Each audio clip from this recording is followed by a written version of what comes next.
हे चोराच्या उलटा बॉम्बा ज्या प्रकारे म्हणतात त्याप्रमाणे वैभव नाईक बेताल वक्तव्य करतायत. मला या ठिकाणी सांगायचं, गद्दार कोण? वैभव नाईकांचे वडील हे काँग्रेसचे जिल्हाध्यक्ष, वैभव नाईक हे युवक काँग्रेसचे अध्यक्ष.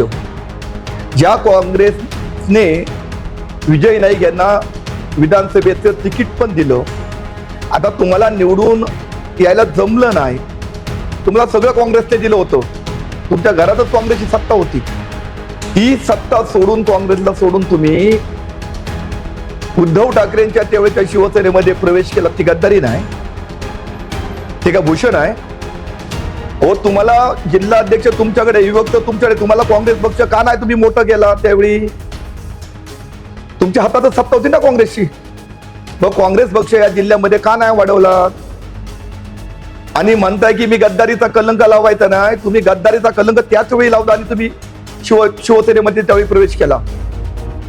आणि या जिल्ह्यामध्ये जी 10 वर्ष तुम्ही जी काढली, असं माझं ठाम मत आहे, या जिल्ह्याला 10 वर्ष काढून तुम्ही हा जिल्हा किमान 25 वर्षाने मागे नेलात.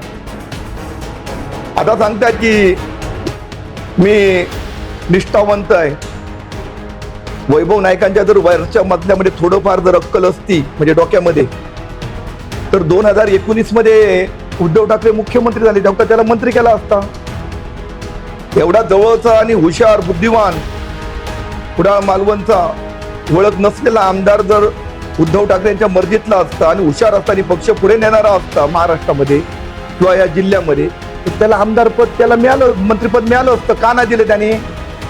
कारण हा फक्त वजनाने वाढलाय, देहाने वाढलाय, त्याच्या वरच्या मधला अजूनही पूर्ण रिकामे आहे. कालच कुडाळ मालवणचे माजी जनतेने नाकारलेले आमदार वैभव नाईक यांनी निलेशजींवरती टीका केली. ते म्हणाले की निलेशजींनी ज्यावेळी म्हणाले की निलेशजी की वैभव नाईक हे शिंदे साहेबांच्या संपर्कात होते,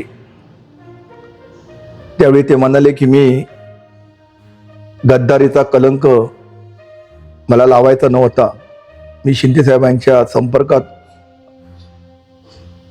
नव्हतो, परंतु ही सपशेल वैभव नाईक हे खोटे बोलतायत.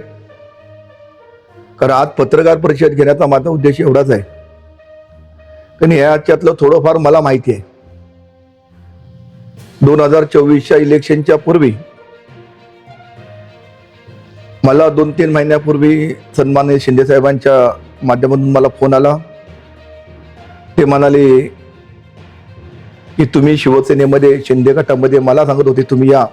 त्यावेळी मी त्यांना सांगितलं की मी सन्माननीय निलेशजी ना शब्द दिलाय, त्यामुळे मी कुठल्याही पक्षात येऊ शकत नाही आणि मला उमेदवारी घ्यायची नाही. त्यानंतर इलेक्शनला 1.5 महिना राहिला, त्यानंतर पुन्हा मला फोन आला आणि त्याने वेळी मला सांगितलं की तुम्ही जर शिंदे शिवसेनेमधून जर उभे राहत नसाल तर वैभव नाईक इकडे येत आहेत, पण त्यांची एक अट आहे की दत्ता सामंतांना सांगा एकतर त्यांनी उभं राहायचं नाही, त्यापेक्षा कुठच्या दुसऱ्या पक्षात जाऊ नये. कारण वैभव नाईकांना माहिती होतं की शिंदे गटामध्ये जर मी गेलो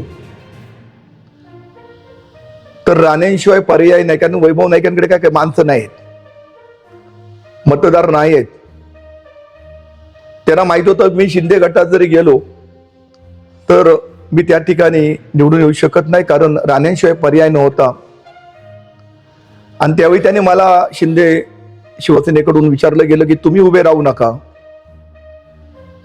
मग वैभव नाईकांना आम्ही घेतो, इथं यायला तयार आहे आमच्या पक्षामध्ये. त्यावेळी मी त्यांना सांगितलं मी उभं राहायचं की नाही राहायचं, कुठून, ते माझा प्रश्न आहे. वैभव नाईकांनी कुठे जायचं तर त्याचा प्रश्न आहे.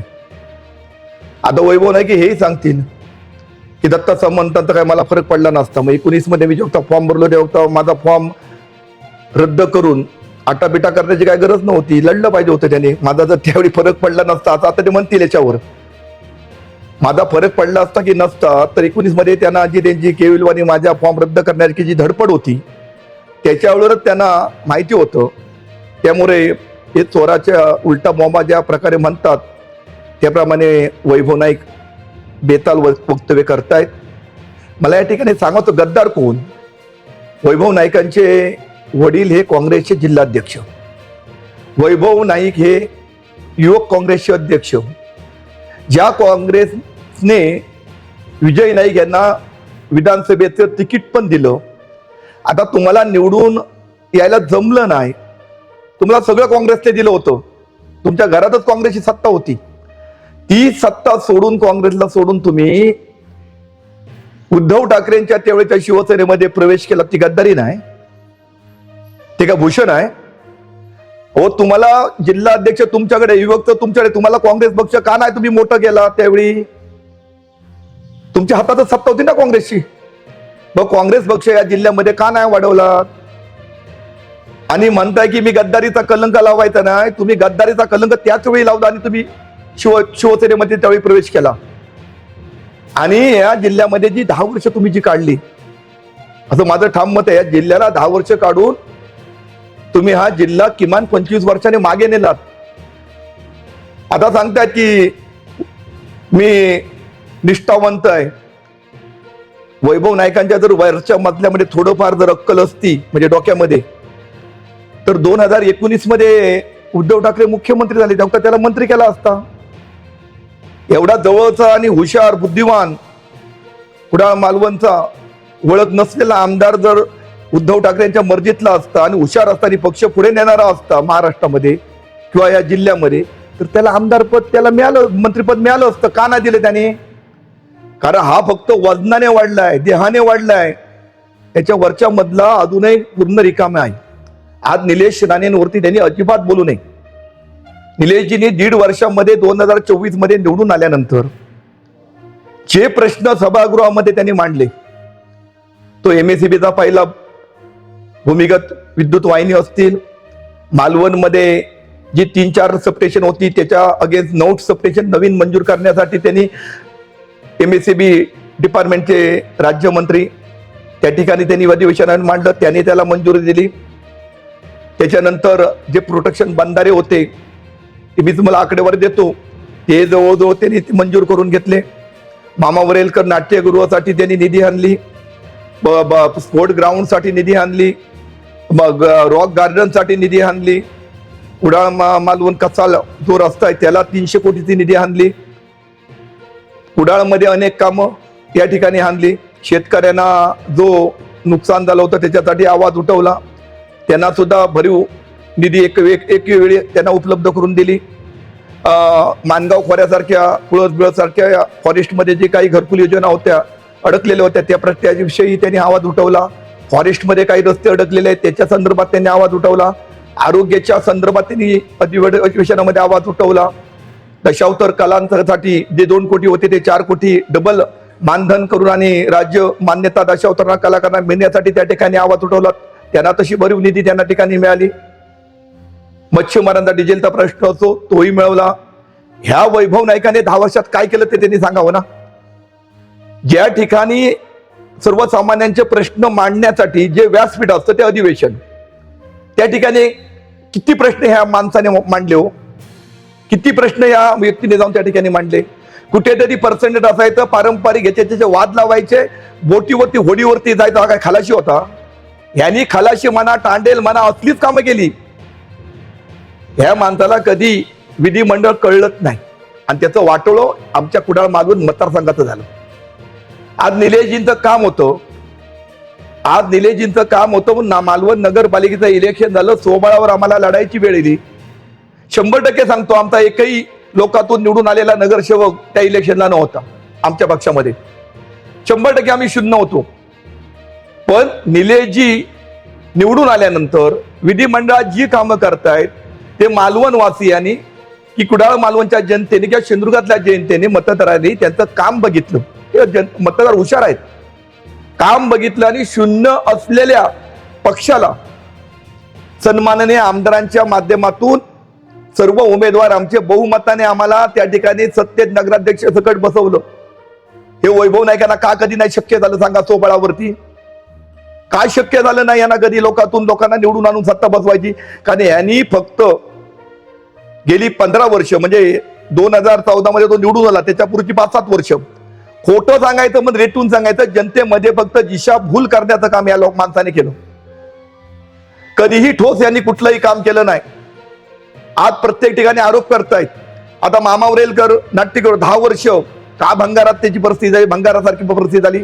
भुयारी गटारची योजना का ना तुम्ही पूर्ण करून घेतली? मालवण नळपाणी योजना 46 कोटी कोणाच्या कालखंडात भूमिपूजन झालं, मंजूर झालं? का ना तुम्ही एखादी योजना मोठी पूर्ण करून तुमच्या कालखंडामध्ये त्याचं उद्घाटन केलं? तुम्ही तत्पर होता ना, सम्राट होता ना. एक योजना याला 10 वर्षामध्ये हा माणूस दाखवू शकत नाही की ही योजना माझ्या कालखंडामध्ये मी मंजूर केली आणि मी ती पूर्ण केली. ही सगळी घाण केलेली गेल्या 10 वर्षामध्ये जी संपूर्ण या मतदारसंघामध्ये जी दुरवस्था घाण जी केलेली आहे, ती घाण साफ करण्याचं काम आज हा आमचा पक्ष सन्माननीय आमदार साहेब करतायत. आणि म्हणतोय मी शिंदे साहेबांकडे गेलो नाही, शिंदे साहेबांशी माझा काय संबंध नाही. अरे ताडपत्रे म्हण, पत्रे म्हण, अँब्युलन्स म्हण, सगळं तुला शिंदे साहेबांनी दिलं. शिंदे साहेबांचे पाय सुद्धा जिजवत होतास तू तिकिटासाठी, पण तुला 100% माहिती होतं की मी राण्यांशिवाय निवडून येऊ शकत नाही. काल कणकवली नगरपंचायतीमध्ये काय झालं? कणकवली नगरपंचायतीमध्ये निलेशजी नसते तर मी हे बोलत नाही, नगराध्यक्ष संदेश वारकर बोलतायत की हे सर्व श्रेय सन्मान्य निलेशजींचं आहे. निलेशजी नसते तर नगराध्यक्ष मी झालो नसतो, नगरपंचायत आली नसती. मग तू का राणे पक्ष बदलतात? अरे तू काय केलं? तू काँग्रेसचा जिल्हाध्यक्ष, तुझा बाप, तू योगचा अध्यक्ष, तू काय केलं? तू गद्दारीच केली ना. म्हणजे मी एकनिष्ठ कोणी म्हणावं? अशा प्रकारची वक्तव्य विनाकारण करू नये, लोकांची दिशाभूल करू नये. तुम्ही प्रत्येक आजही तुम्ही तिकडे चव्हाण साहेब बसले का तिकडे जायचं मी निष्ठावान, तिकडे अमुक उदय सामंत असतील त्यांना जाऊन भेटायचं मी निष्ठावान, तिकडे शिंदे साहेबांना जाऊन मी निष्ठावान. आणि तुला या ठिकाणी स्थान नाही आहे, तुला 100% माहिती आहे. आणि म्हणतो 8-9 हजारांनी 7-8 हजारांनी निलेश राणे निवडून आले. अरे निलेश राणे निवडून आल्यानंतर एखाद्या व्यक्तीला एखाद्या खुर्चीवरती की एखाद्या पदावरती जनतेने बसवल्यानंतर त्याचं काम बघितलं जातं. ते काम बघितल्यामुळे काल मालवणची नगरपालिका असो, कालची जिल्हा परिषद पंचायत समिती इलेक्शन असो, आम्ही कुडाळ मालवणमध्ये 11 पैकी आमचे 10 जिल्हा परिषद सदस्य निवडून आले. कशामुळे आले? तुझा फक्त एक आला, वैभव नाईकचा जेमतेम ते तुला नाका तोंडात पाणी जाऊन एक माणूस निवडून आला. का आला नाही तुझा निवडून? मग निलेश राणेंचेच आमदारांचे का 10-11 पैकी निवडून आले? म्हणजे 99% रिझल्ट हा सन्माननीय आमदारांना या कुडाळ मालवणच्या जनतेने त्यांच्या कामावरती प्रेरित होऊन दिलेला आहे. वैभव नाईकांनी काय सर्टिफिकेट देऊची गरज नाही. परंतु अशा प्रकारचे बेताल वक्तव्य करून आज कुडाळ मालवणमध्ये किंवा सिंधुदुर्ग जिल्हा विकासाकडे जातोय. पालकमंत्री तात्काळ काल हॉटेलचं त्यांनी काल भूमिपूजन केलं. वेगवेगळे ते या ठिकाणी प्रकल्प आणतायत. आज मच्छीमारांचं किल्ला सर्व्हिससाठी 46 लायसन सन्मान्य नितेशजी असतील, निलेशजी असतील यांनी एका वेळी दिली. तुझा घरातला मुख्यमंत्री होता ना उद्धव ठाकरे 2.5 वर्ष, का नाही त्या पर्सेंटेजचा तू प्रश्न सोडून दिलात? का नाही तू मच्छीमारांचा प्रश्न सोडून दिलात? काय ना एखादी भरीव निधी आणून तुझ्या कालखंडात त्या उद्धव ठाकरे लावून एखादं भूमिपूजन करून त्याचं उद्घाटन करू शकलास? तुझ्या पक्षाचाच कॅप्टन होता ना महाराष्ट्राचा मुख्यमंत्री, का नाही आरोग्याचे प्रश्न सोडू शकलास? का नाही विकास कामं सोडू शकलात? मी अभिमानाने सांगेन या मतदारसंघात गेल्या 1.5 वर्षात निलेशजींनी शासनाचे सोडून किमान 15 ते 20 कोटीची कामं स्वतःच्या खर्चातून मी दाखवू शकतो. पत्रकारांना घेऊन वैभव नाईकांनी जावं.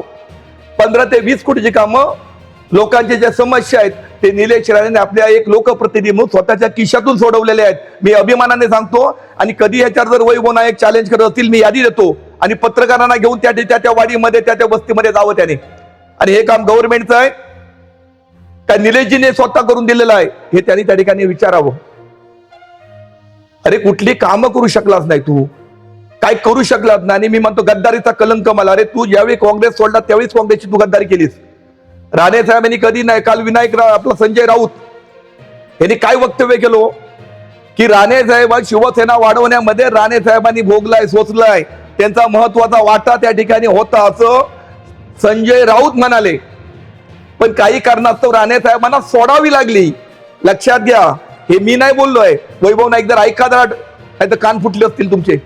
हे संजय राऊत म्हणालेत की राणे साहेबांना सोडावी लागली, त्यांनी खरोखरच शिवसेना वाढवण्यासाठी परिश्रम घेतले होते. हे उद्गार संजय राऊतांचे आहेत. सन्माननीय नितेशजी राणे मंत्री म्हणून अतिशय चांगलं काम करतायत, हे उद्गार संजय राऊतांचे आहेत. आणि तू काय बोंबले मारतोय त्या ठिकाणी? जनतेने हे ओळखलं पाहिजे. जे राण्यांचे 100% शत्रू संजय राऊत, ते चांगलं बोलतायत. म्हणजे शेवटी चांगल्याला चांगलं म्हणणं ही माणुसकीचा धर्म आहे.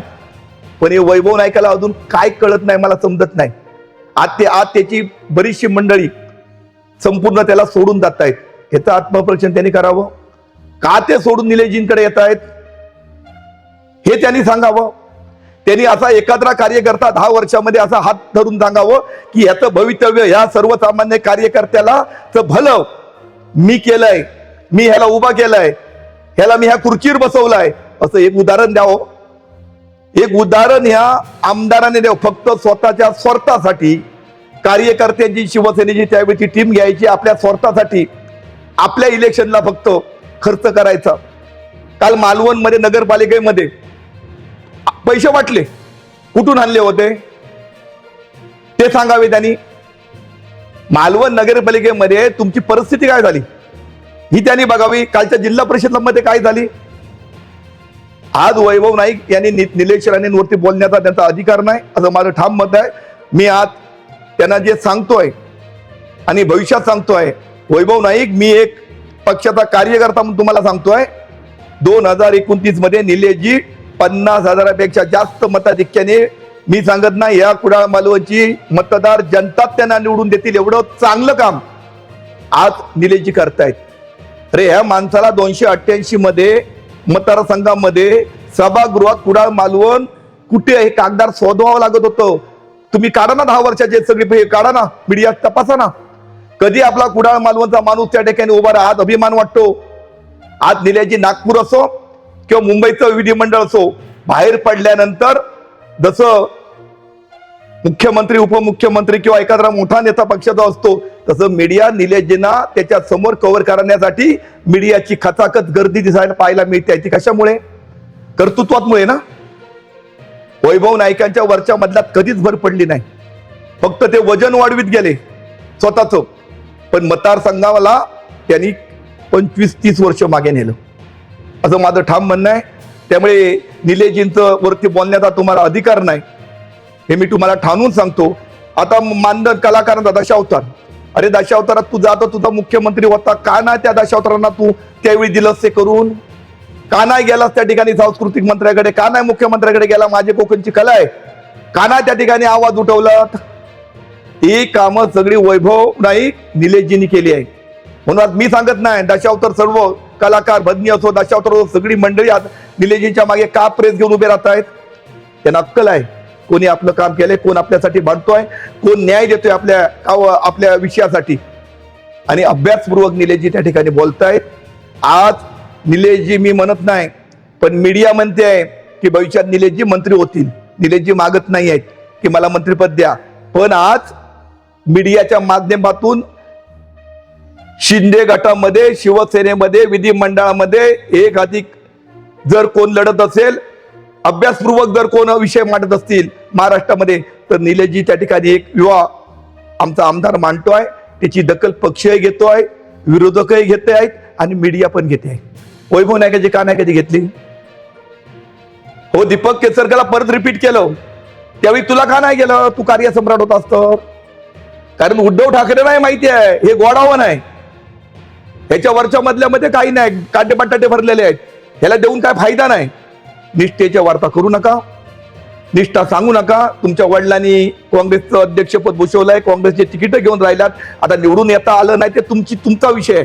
तुम्ही सुद्धा युवकचं त्या ठिकाणी गेलात, मग पलटी मारली, शिवसेनेमध्ये आलात, खोटं नाटक या ठिकाणी सांगितलं, मच्छीमारांना भडकवलं, तिथे एअरपोर्ट असेल त्या ठिकाणी भडकवलं, सीवड असेल तिकडे भडकवलं, पारंपरिक पर्सनेटमध्ये आग लावली, अशा प्रकारचे विषय करून तुम्ही या मतदारसंघाचा वाटोळा लावलं. तुम्ही तुमचा स्वार्थ साधलात. पण आज कुडाळ मालवणची जनता ही शून्य झालेली आहे. त्यांना बरं वाईट आता कळतंय. तुम्ही किती खोटे बोला, रेटून बोला, आता तुमच्यावर विश्वास राहिलेला नाही. तुम्ही गावोगावी फिरता पण तुमच्याकडे लोक जमलेले आपल्याला दिसत नाही. मी बोलत नाही, मीडियाचे फोटो बघतायत. आणि भविष्यात तुम्हाला मी सांगतो की भविष्यात सुद्धा आता येत्या काही दिवसात तुमचे उबाटाचे शेकडो कार्यकर्ते आणि पदाधिकारी निलेजींच्या माध्यमातून आमच्या शिवसेनेमध्ये, ओरिजिनल शिवसेनेमध्ये प्रवेश करताना आपल्याला पाहायला मिळतील. त्यामुळे तुम्ही निलेजींवर तुम्हाला बोलण्याचा अधिकार नाही. मी तुम्हाला फक्त एवढंच सांगतो पत्रकारांना आणि माहिती देतो. हे बघा, आरोग्य विभागासाठी सिंधुदुर्ग जिल्हा मेडिकल कॉलेज काम सुरू 350 कोटी. हे सन्मान्य त्यानंतर क्रिटिकल केअर सेंटर ओरोस 14 कोटी काम सुरू. कुडाळ व मालवण तालुका उप आरोग्य केंद्र बांधकाम यासाठी 2 कोटी 80 लाख निधी मंजूर झाला असून या तारकर्ली, वाडोस, घोटोस, जांभवडे, घोटगे या ठिकाणी नवीन इमारती बांधकाम होणार आहेत. लक्षात घ्या. सार्वजनिक बांधकाम विभाग PWD राज्य अर्थसंकल्पातून रस्ते डागडुगीसाठी 6 कोटीचा निधी प्राप्त. निलेजींच्या माध्यमातून राज्य अर्थसंकल्पातून रस्ते सुधारणा दुरुस्तीसाठी 20 कोटीचा निधी मंजूर झाला असून यामध्ये 2 राज्य मार्ग SH आणि 9 प्रमुख जिल्हा मार्ग MDR यांना निधी मंजुरी दिली आहे. यात कुडाळ व मालवण, कुडाळ, घोटगे, कसाल, मालवण या रस्त्याचा समावेश आहे. मी तुम्हाला सांगतो, नाबार्ड अंतर्गत हळदीचे नेहरू येथील नवीन पुलासाठी 5 कोटी रुपये मंजूर. आता टेंडर लागलंय. सोनवडे घाट मार्ग भूसंपादन प्रक्रिया सुरू असून यासाठी शासनाकडून 40 कोटीची तरतूद करण्यात आलेली आहे. गेली अनेक वर्ष प्रस्तावित असलेले वराड बाव पुलाचं भूसंपादन देखील पूर्ण होणार असून यासाठी एकूण 18 कोटीचा निधी मंजूर आहे. जमीन मोजणीसाठी 4 लाख रुपये फी भरली असून लवकरच मोजणी प्रक्रिया पूर्ण होईल. समाज कल्याण विभाग अंतर्गत विविध कामासाठी 2 कोटीचा निधी मंजूर झाला आहे. कुडाळ तालुक्याचे पोखरण, निरोके व मालवण तालुक्यातील अजगणी, असरोंडे या गावात मागासवर्गीय वस्तीमध्ये जाणाऱ्या चाकवांसाठी 1 कोटी 40 लाखाचा निधी मंजूर झालेला आहे. कुडाळ व ओरोस येथे समाज कल्याण विभागाकडून एकूण 4 वसतिगृहांना मंजुरी मिळाली आहे. यात शिक्षणासाठी सिंधुदुर्ग जिल्ह्यात असणाऱ्या मागासवर्गीय विद्यार्थ्यांना राहण्यासाठी व्यवस्था होणार आहे. मी तुम्हाला अनेक कामं सांगतो या ठिकाणी या 1.5 वर्षातील. प्रादेशिक पर्यटन योजनेतून सन 24-25 आर्थिक वर्षात कुडाळ तालुक्यातील 13 कोटीचा कामांना मंजुरी. निविदा प्रक्रिया पूर्ण झालेली आहे. सन 20-25-26 मध्ये कुडाळ तालुक्यातील आंबरड भगवती मंदिर, तर मालवण तालुक्यातील चिंदर स्टेप चर्च, घोंबडे मंदिर व त्रिंबक सातरी मंदिर कामासाठी 2 कोटीचा निधी मंजूर असून निविदा प्रक्रिया पूर्ण झालेली आहे. MACB वीज यंत्रणा सुधारण्यासाठी जिल्हा नियोजन अंतर्गत 42 ट्रान्सफॉर्मर मंजुरी दिलेली आहे. 42 ट्रान्सफॉर्मरला कुडाळ मालवणमध्ये. किनारपट्टी लगतच्या गावात भूमिगत वीजवाहिनी करण्यासाठी 450 कोटीचा निधी मंजूर. सातत्याने वीज पुरवठा खंडित होणाऱ्या हेदुळ गावासाठी स्वतंत्र वीज लाईन मंजूर करण्यात आलेली आहे. आपत्ती नियंत्रण कुडाळ तालुक्यात 5 व मालवण तालुक्यात 5 अशा एकूण 10 आपत्ती व्यवस्थापन इमारतींना मंजुरी. प्रत्यक्षात काम सुरू. आपत्ती नियंत्रण अंतर्गत कर्ली नदी पूर नियंत्रणाचा कार्यक्रम तयार. शिवापूर ते देवबाग या 91 किमी लांबीच्या नदीवर पूर्ण परिस्थिती नियंत्रण ठेवणारे बंधारे होणार. परिवहन कुडाळ मालवण तालुक्यासाठी आतापर्यंत नवीन 18 बस प्राप्त झालेले आहेत. 18 बस कुडाळ मालवणसाठी. कुडाळ बस स्थानक परिसर सुधारणा करण्यासाठी एकूण 3 कोटी रुपयाचा निधी मंजूर आहे. सिंधुदुर्ग ओरोस येथील बस स्थानक परिसर विकासासाठी 2 कोटी. गेली अनेक वर्ष अपूर्ण अवस्थेत असलेले मालवण बस स्टँड शासकीय स्तरावर पाठपुरावा करून पूर्ण करून वापरण्यासाठी उपलब्ध करून दिलं. हे पण काम वैभव नाईकांनी ते पूर्ण करता त्याला आलं नाही. नारळ फोडता आलं नाही. लक्षात घ्या. सन 2025-26 मध्ये 25-15 अंतर्गत 5 कोटी निधी मंजूर. कोकण ग्रामीण पर्यटन अंतर्गत कुडाळ मालवण 4 कोटीचा निधी मंजूर. ग्रामपंचायत भवन बांधकामासाठी 1 कोटी 10 लाखाचा निधी मंजूर. वन विभाग शिवाबुरू शिरशिंगे रस्ता प्रश्न मार्गी लागला असून 1 कोटीचा निधी खर्च करून कुडाळ सावंतवाडी हे 2 तालुके यामुळे जोडले जाणार आहेत. पेंडूर ते दामापूर रस्ता प्रश्न 40 वर्षांनी मार्गी लागला असून रस्त्याच्या कामाला सुरुवात झाली आहे. जलसंधारण विभाग पडवे धरणासाठी एकूण 46 कोटी रुपये मंजूर. घोटगे धरणासाठी 60 कोटीचा निधी मंजूर, निविदा प्रक्रिया पूर्ण. 2005 पासून रखडलेल्या भडगाव धरणासाठी 36 कोटीचा निधी मंजूर, 30% काम पूर्ण.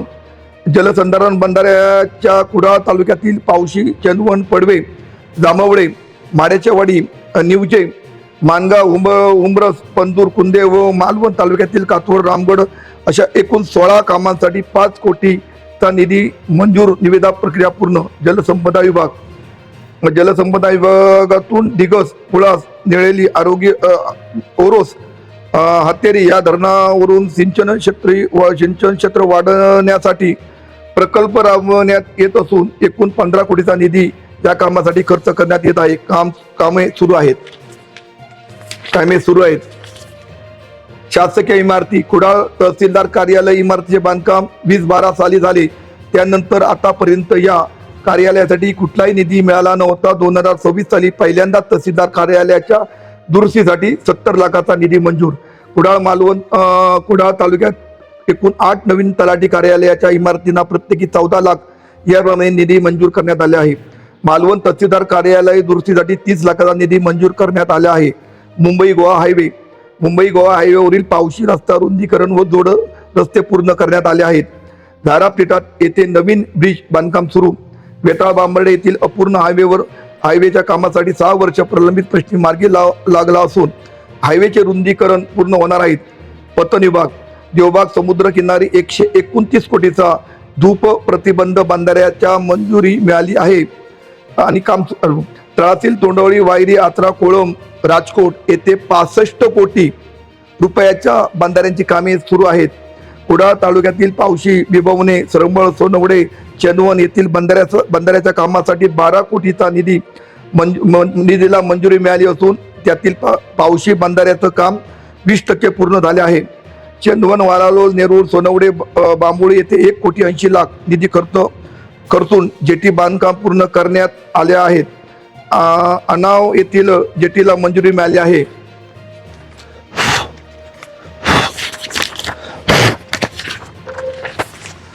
मालवण शहरासाठी उपलब्ध करून दिलेली निधी. मालवण नगर परिषद येथे क्रीडा संकुलन बांधकाम करणे 4 कोटी. मालवण शहरातील रॉक गार्डन परिसर सुशोभीकरण करणे 1 कोटी.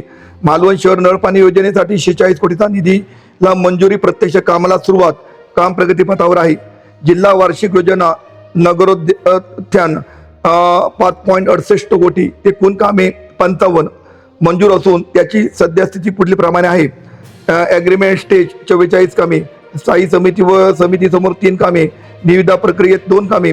तांत्रिक मान्यता प्रलंबित 2 कामे. अंदाजपत्रक प्रलंबित 3 कामे. कालच मामा वरेलकर नाट्यगृह तत्काळ दुरुस्तीसाठी 1 कोटीचा निधीला प्रशासकीय मान्यता देण्यात आली आहे. राज्य नगर विकास खात्यातून 12 कोटी 50 लाख निधी काही दिवसातच मंजूर होईल, म्हणजे झालेला आहे. मालवण शहरासाठी 2 कचरा संकलन गाड्या व 1 सेक्शन व्हॅन उपलब्ध करून दिली आहे.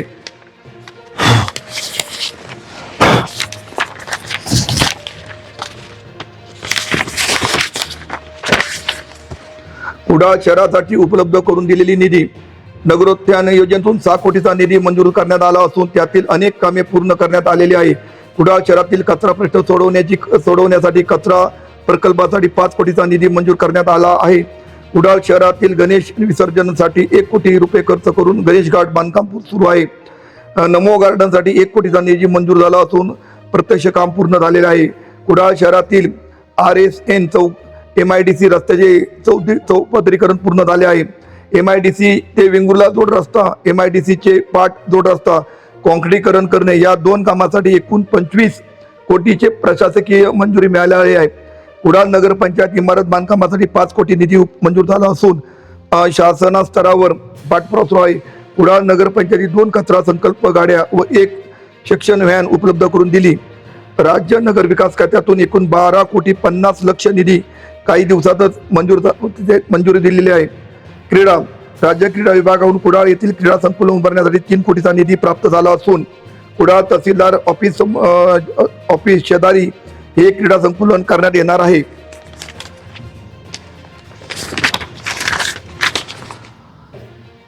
DPTC मधून जी कामं झाली आहेत, सिंधुदुर्ग जिल्हा वार्षिक योजनेतून कुडाळ व मालवण तालुक्यात वार्षिक वर्ष 2025-26 मधून एकूण 32,85,00,000 एवढा निधी मंजूर होऊन खर्च झाला असून या डोंगरी विकास कार्यक्रम अंतर्गत 2,28,00,000 तर इतर नागरी सुविधा, ग्रामीण मार्ग, अन सुविधा, अंगणवाडी दुरुस्ती, इतर जिल्हा मार्ग, साकव, बांधारे बांधकाम व वर्ग 2 देवस्थान, पतन विभाग, तांडा वस्ती योजना, समाज कल्याण विभाग, शाळा बांधकाम, क्रीडांगण विकास या सर्व हेड खाली मिळून 30 कोटी निधी गेल्या वर्षभरात मतदारसंघात खर्ची पडला आहे.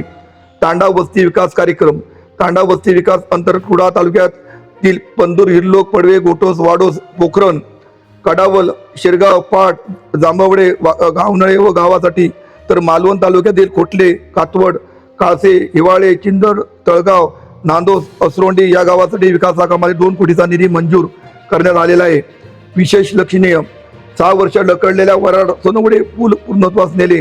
2018 सालापासून रखडलेले अनाव घाटचे पेड पूल पूर्णत्वास, अर्धवट स्थितीत असलेले मानगाव खोऱ्यातील जोडणारे कर्ली नदीवरील पूल पूर्णत्वास, किर्लोस आंबवणे पूल पूर्णत्वास, गेली 29 वर्ष प्रलंबित आंबरड धरणाच्या कामाला सुरुवात करून 3 महिन्यात काम अंतिम टप्प्यात.